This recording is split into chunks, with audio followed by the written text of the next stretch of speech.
So, Clay, what personal change did you make this year to calm your own chaos, as you spoke about in your keynote? Yeah, I did some things to build the team, and I did some things to build myself. So let me just take a second and talk about both of those, because they're really those two things. What I've found over the years, it's just a continual investment in those two areas in order for the leader to be able to handle all the chaos that's going on.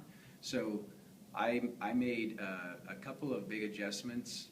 One was a leader that I had who had come in maybe 6 months prior, and she was doing really, really well, but I gave her more responsibility and I promoted her, and that takes more weight off of my shoulders and gives her the ability to grow and do amazing things. And then another thing is I brought in someone who, it was a really hard thing because I had a leader on my team who had been on the team for about 8 or 9 years and was more like a brother than a team member.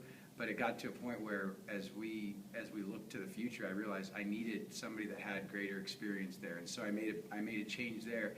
And as hard as that was personally at work, it made a huge difference in terms of the weight on my shoulders. And so that, in those two ways, team building did a lot to conquer my chaos. And then